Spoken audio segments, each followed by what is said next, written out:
fois, un festival n'est pas une simple manifestation culturelle, on vient s'amuser, on vient se partager des films. Festival, c'est aussi du soft power. C'est une manière d'abord de former les populations, de partager le savoir culturel. Mais si je reviens à l'origine d'un festival, c'est que d'abord c'est un mot qui vient de la société agraire. Un festival de la cerise, des figues, de la tomate, des spaghettis. C'est-à-dire que, en fait, le paysan va travailler pendant une année et ensuite, il y aura une belle récolte. Tellement c'est une belle récolte, il va faire un festival pour récompenser tout le monde et remercier aussi Dieu d'avoir donné autant de prospérité.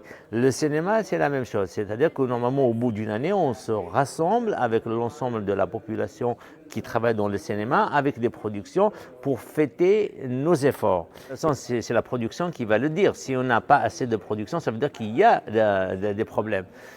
Si il y a une production, on s'intéresserait aussi aux raisons qui ont mené à cette belle production et puis pour la reproduire.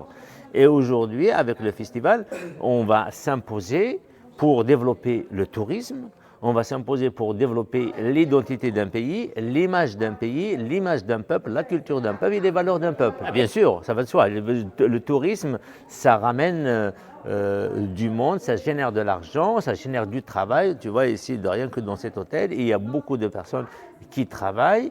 On n'y prête pas attention, mais en plus du gens du festival, c'est toute une ville qui bouge, qui dynamise et puis ça sème l'espoir.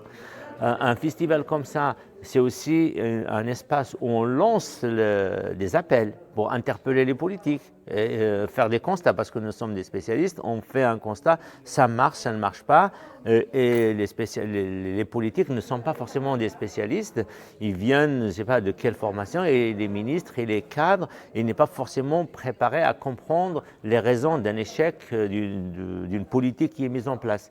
Ici, on a surtout ça veut dire des personnes qui travaillent dans le cinéma, des technocrates, c'est-à-dire qu'il y a des représentants de plusieurs pays, plusieurs festivals, qui partagent à la fois l'expérience de leur pays. Chaque pays a une politique de production et de coproduction, et de voir comment on peut effectivement arriver à produire ensemble. C'est ce que je disais, que dans le domaine du savoir et de la culture, on défie les règles des mathématiques. 1 plus 1 n'est pas 2. Ça c'est dans le monde matériel, mais dans le monde du savoir, 1 plus 1 égale 3, parce que moi j'ai un savoir, toi tu as un savoir. Quand on s'échange, on crée un troisième savoir, ce qui nous donne 3 savoirs. C'est comme ça qu'on se sent à la fin avancer. C'est pas pour moi j'impose aux autres ou qu'on m'impose, c'est ça le débat fructueux, fertile qui permet d'inventer des choses, de corriger des choses. Effectivement, aujourd'hui dans la Méditerranée, nous partageons énormément de choses. Nous avons les malheurs ensemble, nous avons fait des guerres, nous avons fait des coproductions, nous avons fait des partages, nous avons fait des mariages, il y a eu des enfants communs. Et même si les langues semblent différentes, mais quand on s'y penche, il y a énormément de ressemblances. Je parle par exemple de la langue espagnole, il y a plus de 30% de mots arabes et berbères. Dans le français, la langue arabe est la 3e langue pourvoyeuse du lexique français. Très peu savent, en tous les cas en Occident, que l'alcool, l'algèbre, l'algorithme, le caftan, le safran, ce sont des mots qui proviennent de l'arabe. Pourquoi ? Parce que l'arabe a pénétré le français à un moment où la civilisation, le monde, la technologie était faite avec l'arabe, et le français et les autres langues n'avaient pas d'équivalent, alors on emprunte. Aujourd'hui, malheureusement, on assiste au contraire. C'est-à-dire que c'est le travail intellectuel qui finit par imposer du respect à une culture, à une identité, à un pays. Je suis le fondateur et le directeur artistique effectivement du Festival international du film oriental de Genève. On accueille une partie de la Méditerranée, notamment celle du Sud, même d'Italie ou de la France ou d'Espagne, mais nous ne sommes pas spécialisés dans le cinéma, le concept méditerranéen.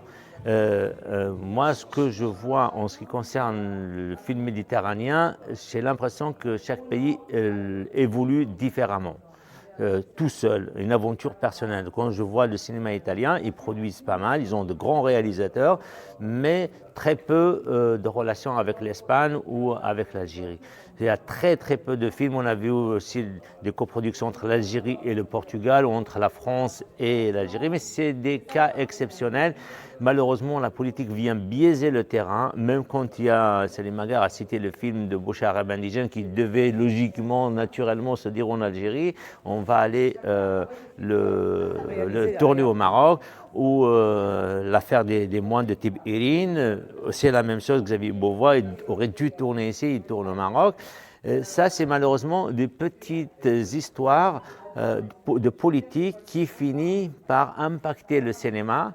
Il faut le prendre ainsi et ne pas désespérer et faire tout son possible pour que les choses puissent se dérouler au plus proche du réel, au plus authentiquement. Je peux rêver, créer même un fonds méditerranéen de tous ces pays, du Liban, de France, et même inclure les autres pays qui souhaiteraient y adhérer quand un sujet les intéresse. Parce que si la Suisse finance un film de Palestine ou du Canada, pourquoi il ne financerait pas aussi, même en action minoritaire, un film méditerranéen? Mais il faut que ces gens-là puissent s'entendre, mais j'ai comme impression quand même que c'est difficile parce que les politiques viennent s'ingérer, surtout avec la nouvelle orientation du monde. Il y a beaucoup de problèmes, il y a une division de la Méditerranée, chacun négocie pour soi plutôt.